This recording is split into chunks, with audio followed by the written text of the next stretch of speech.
चालू केला आहे मॅडम. फक्त आता आम्हाला एक अडचण, एक तर आता मधला जो रोड आहे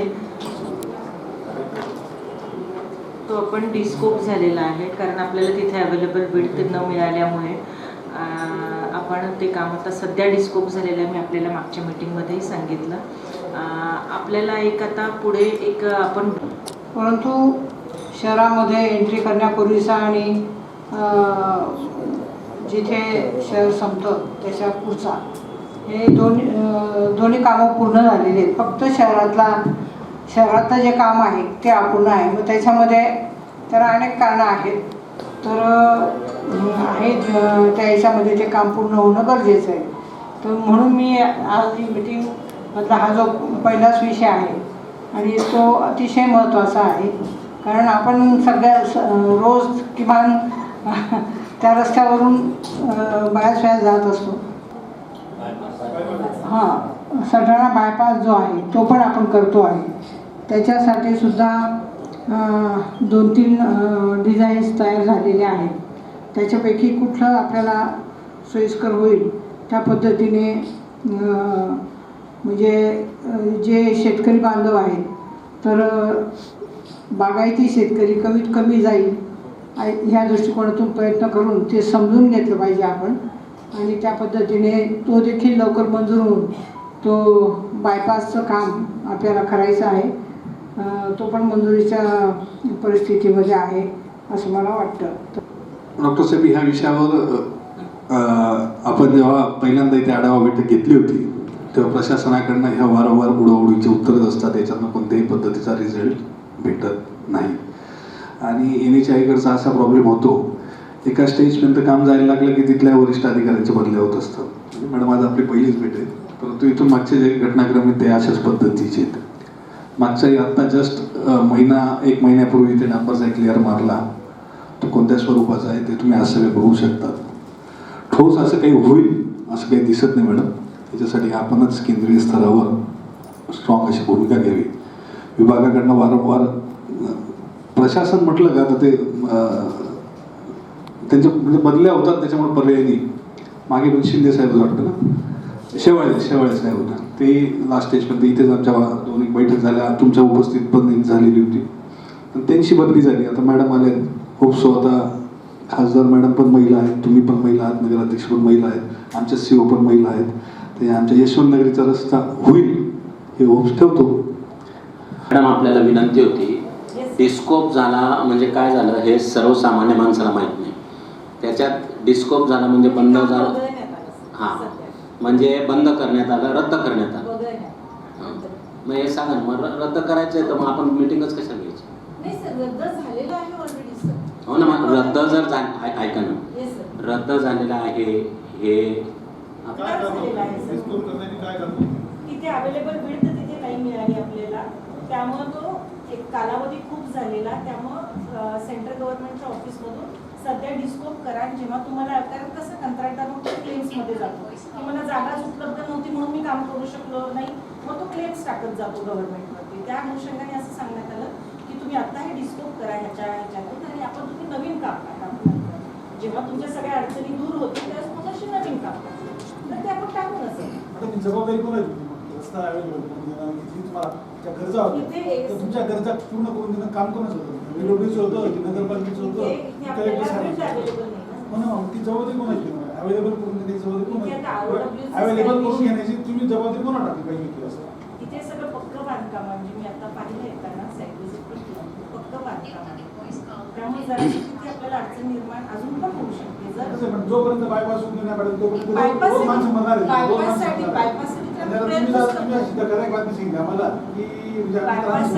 कन्सल्टंट अपॉइंट करून आता आपण सगळं प्रपोजल दिलेलं देतो सर. खासदारांकडे इतके प्रयत्न केले, आता नगराध्यक्ष करतायत त्याच्या परिणाम. तुम्ही आता अशी बातमी सांगितली आम्हाला की आमचं सगळं नाव त्रास करून दिलं. नाही आपण करू नसतं. त्याच्यासाठी 50 वर्ष झाले तर पुढच्या जेव्हा आपल्याला हँडओव्हर केला पाहिजे त्यावेळेचा जो ROW आहे तेवढा तरी आता उपलब्ध नाही. पुढे आपल्याला लेखी स्वरूपात करावं. प्रत्येक घराकडे जातो तर रस्ता थोडे काही डिस्कोप झाला हे म्हटल्यामुळे काम बंद झालंय, सटण्याचा विषय संपलाय, हे आपण सगळ्यांनी समजून घेतलं पाहिजे. त्याच्यामुळे आपण त्याच्यासाठी आता परत ABCD सुरू करावं लागेल. नापास झाल्यावर वर्षभर वर्गात बसा, तसं आहे आता 5 वर्ष 10 वर्ष वर्गात बसावं लागेल. डॉक्टर साहेब तुम्ही बऱ्याच वेळेस आणि ट्रॅफिक किती जाम असते याचा विचार केला आणि काय मग जाम असते आणि किती मैले टाकतात गाडीची आणि वेळ चालू द्यायचं आहे का? गावाच्या हाती 2 किलोमीटर राहिलेला आहे रस्ता फक्त. अहो तुम्हाला अधिकार आहेत ना, फक्त सटाणा हा पुढचं बस स्टँड. डायरेक्शन आहे की हे कलेक्टरनी सगळं कोणाचं ऐकून घ्यायचं नाही, सगळं अतिक्रमण करायचं, रस्ता वाढणी करायचाच. बाजूला आमचं हायकोर्टच्या डायरेक्शन. नाराबाद गाव आहे, तिथलं अतिक्रमण केलं, देवळ्याचं अतिक्रमण केलं, पिंपळगावचं केलं. पण ते अतिक्रमण आहे त्यांच्या- असं कारण जरा रोष आमच्या मित्रांबरोबर त्यांच्या प्रशासनावर जातो ना तो रोष. उलट हे नागरिकांच्या भावनेशी खेळत आहेत असा प्रकार झालेला आहे. आणि ह्या ज्या बिल्डिंगांचं तुम्ही म्हणतो कॉम्पिटिशन झाले त्यांच्या परवानग्या घेतल्या त्याच्यामध्ये मग ते आता इथे- सगळ्या बिगर परवानग्याच्या बिल्डिंग बांधल्या इथे नगर परिषद नगर परिषदेचे डोळ्यात करतो त्यांचा- हा. सोयीस्करपणे त्यांनी अतिक्रमण इंजिनियर काढून बसले ते काय करतात विचार त्यांना त्यांनी अतिक्रमण सगळं बिगर काढून- परवानगीचे अतिक्रमण चालू आहेत त्यांचे काही पाहत नाही ते. मॅडम, शिवाजी महाराजांच्या पुतळ्यापासून तर तारावर नाक्यापर्यंत तुम्ही स्कूटीवर जाऊन बघा किती वेळ लागतो तुम्हाला कळून जाईल परिस्थिती काय आहे. अहो, काही कारण आता कळाला रस्ता बंद आहे बुवा. आम्हाला वाटला रस्ता होणार आहे बुवा. सर्वसामान्य लोकांची बळी जातात. आमच्या अनुसरणाची वाणीची मुलगी वारली मार्केट जवळ, चाका खाली गेली. मी थोडीशी पार्श्वभूमी सांगते. अतिक्रमणाचा जो विषय होता तर त्यानंतर असं झालं त्या बिल्डिंग परमिशन दिल्यात का वगैरे वगैरे ह्या सगळ्या गोष्टी. परंतु एकतर ती जागा जी आहे त्याबाबत ती जागा नक्की कोणाची आहे, खाजगी जागा आहे की रस्त्याच्या नॅशनल हायवे अथॉरिटीची जागा आहे, हे कुठेतरी समजलं पाहिजे. म्हणून मोजणी करून घ्यावी हा विषय झाला होता, परंतु पुढे आता काहीच झालेलं नाही. अतिक्रमणांबाबत मी आत्ताही सांगते की नॅशनल हायवेने जर म्हणलं की ही जागा, आणि मी ते पत्रावरती पण कळवले, ही जागा रस्त्याच्या अखत्यारीतली आहे, त्या पद्धतीने जर तिथे मार्किंग टाकून दिले तर नगर परिषद स्वतः येऊन अतिक्रमण काढण्यासाठी सहकार्य करेल. पण पुढे काहीच झालं नाही आणि आज कळतं की त्या रस्त्याचा स्कोप संपलाय. मगाशी मी डॉक्टर साहेबांना विजिट केली. मुंबईला बाय चालल्याला 20 वर्षापूर्वीचं जे मस्जिद वगैरे बांधले होते त्या सुद्धा पाडल्या गेल्या. मग हे काय फार अवघडच त्या मानाने. मुद्दा काय, अतिक्रमण पाडणं, नॅशनल हायवेच्या जागेवरचं अतिक्रमण पाडायचंय ना, तर त्यांनी सांगावं ते कुठपर्यंत आहे, ते लाईन आउट तरी टाकून दिला पाहिजेत ना. ते काय होतं तुम्ही त्यांच्यावर ढकलता नाही ढकललं नाही, जागेचा विषय, जागेचा. एक ओव्हरफ्लो चालू आहे सगळं. ROW नाही आमची. लोकांची गैरसोय बघा. हो, मग कसं समजायचं की जागा कुणाच्या मालकीची आहे, मोजणीशिवाय कसं करायचं. तुम्हाला जे हँडओव्हर केलंय ना त्याची कॉपी माझ्याजवळ आहे, या सगळ्यांना मी दिलेली आहे. तुमच्या सटाणा हद्दीतली जी ROW आहे तो सरासरी 22 ते 24 मीटर लिखित आपल्या पण त्याची स्वाक्षरी आहे. या सगळ्या लोकांना पाठवली आहे, शेवळे साहेबांना पण पाठवली होती आधी. आणि ROW तो तेव्हाच फिक्स झालेला होता. त्या ROW नुसार अतिक्रमण काढण्याच्या नोटिसा पण दिल्या गेल्या. नोटिसा दिल्यानंतर प्रकरण थांबण्याचं काही कारणच नव्हतं. अहो या म्युन्सिपालिटी अशी पद्धत होऊन गेलेली आहे, आम्ही नोटीस दिली बस संपलं त्यांचं काम. एवढंच काम करतात, नोटीस दिली झालं, म्हणजे त्या अतिक्रमण निघून गेलं, रस्ता लोकांची गैरसोय दूर झाली. काय काय अंधकाराचं कारभार काय सगळं. असं नाही मॅडम, जेव्हा हँडओव्हर केला तेव्हाची टिप्पणी आहे आपल्या कार्यालयाची. याच्या सगळ्या प्रती या सगळ्या जेवढे पण या संबंधित आहेत सगळ्यांना पाठवलेले आहे. मुख्याधिकारी मॅडमच्या सैनी, नगराध्यक्ष मॅडमच्या सैनी आम्ही पत्रावर केलं, सगळे याचं जोडून पाठवले. मग ROW नाही असं कसं म्हणते, फिक्स नाही असं कसं म्हणता येईल जर तुम्हाला रुंदी दिलेली आहे. काय ठिकाणी वेरी होती, ह्या चेनेजला एक्झॅक्टली 20 ते 24 मीटर आहे. त्या चेनेचा पण उल्लेख केलाय मॅडम, त्या चेनेचा पण उल्लेख केलाय, सटाणा हद्दीला चेनेचा उल्लेख आहे त्याच्यात. त्याचे डॉक्युमेंट फक्त मी एवढं कागदावरती आहे ते म्हणतात लँड नाही मॅडम, माझं कौस्तुभ पवार सरांची पण बोलणं झालं होतं.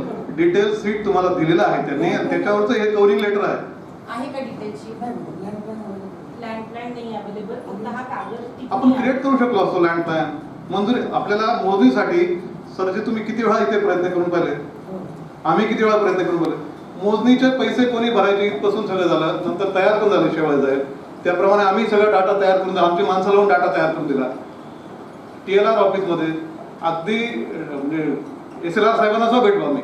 मध्यंतरी 1 महिनाभर IS ऑफिसर आमच्याकडे आले होते, त्यांना एक जिल्हाधिकारी, SLR डायरेक्टरांना पण भेटलो, त्यांनी इकडे आदेश पण केले. मोदीची कारवाईच होत नाही आपल्याकडे.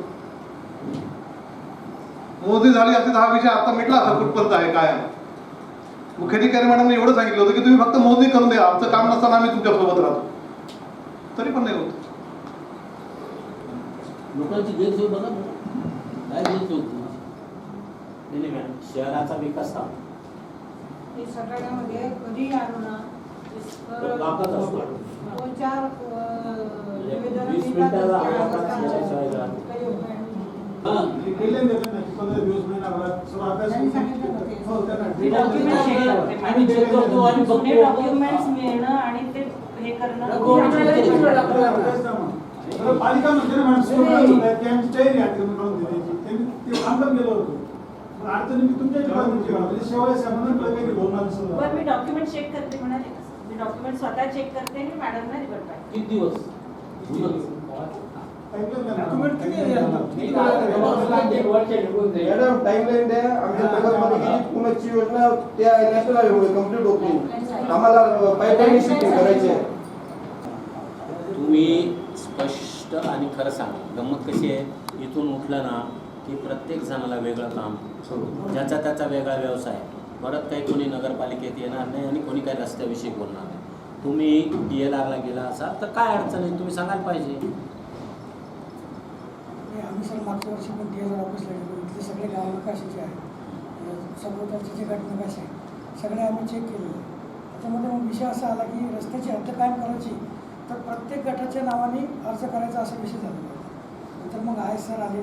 नंतर काही ठराविक गटांचं त्यांनी ते हे केलं. त्याची मोजणी फी काढून दिली, पण वरिष्ठ कार्यालयाकडून त्या फीसाठी मंजुरी नाही मिळाली. किती फी आहे? मी कळवलं होती ना वरती. किती फी आहे? किती फी आहे? 9.5 लाख काही मिळाले होते. काय विशेष नाही. ती कोण भरतात? ती कोण भरू शकेल? आमचं सर सेंट्रल गव्हर्नमेंटचंच ऑफिस आहे. थेंग साहेबांना एकदा सांगितलं करा. इथलं ऑफिस जर हे नाही तर ते भरायला गडकरी साहेबांकडे मीटिंग दोन मुद्दे आहेत. ऐका. त्याने रस्त्याचं काँक्रिटीकरण होईल. नगर परिषदेला जो युटिलिटी स्पेस आहे त्याची काहीच प्रोव्हिजन नाही. मॅडम, तुम्हाला एक विषय घेऊ. 8 लाख रुपये तुम्हाला पाहिजे आहेत. काम सरकारचं करणारं सरकार, म्हणजे वरच्या खिशातनं काढायचे आणि खालच्या खिशातून द्यायचे आहेत ना. कशासाठी तुम्ही पैसे पाहिजे तुम्हाला? शासनाकडून आपण नोंद आणू की बा हे फ्री काम व्हावं. तुमचंच काम आहे ना ते, काय आमचं कोणाचं प्रायव्हेट व्यक्तीचं काम तुम्ही करत नाही.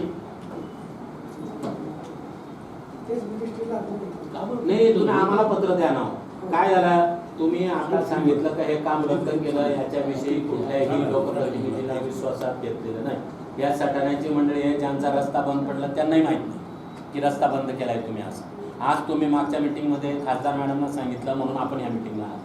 या मिटिंगला आलो आणि इथंही आपण मागच्या वर्षी असं झालं सांगतो म्हणजे आपण वर्षभर काही केलं नाही आपण कबूल करतो.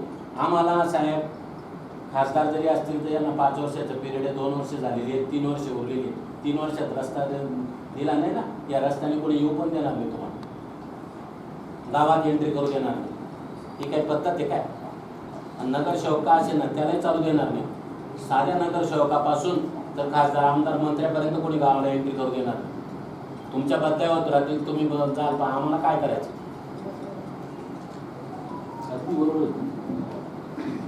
या साहेबांनी गेला तुम्ही आश्वासन अध्यक्ष तुम्ही जेव्हा पोषण बसते यांनी आश्वासन दिलं ना की 3 महिने काम पूर्ण करू. सोबत हेच होते ना, सोबत हेच होते ना. आणि तुम्ही आज सांगतायत की डिस्कॉप केला रस्ता, असं कसं झालं? आता पहिल्यांदा डिस्कॉप आपल्याला रद्द करायचं आहे. आपल्याला हे काम करायचं आहे, हे याविषयी आज ठरवूया. नंबर 1, या कामाची प्रगती कशा पद्धतीने होईल याची 1, 2, 3 करून घ्या. 15 ऑगस्टपर्यंत, 14 ऑगस्टपर्यंत, 13 ऑगस्टपर्यंत अधिवेशन आहे. खासदार मॅडम 13 ऑगस्टपर्यंत उपलब्ध होऊ शकत नाही. आल्या तरी संडेला येतील. कोणी अधिकाऱ्याला संडेला बोलवलं तो येत नाही, त्यालाही अडचण असते. आणि कोणतंही ऑफिस संडेला उघडं नसतं. 15 ऑगस्ट नंतर याला काम सुरू होतं. 15 ऑगस्टच्या आत तुम्ही आम्हाला काय देणार आहे आज क्लिअर करा. हां, असं तेच ना.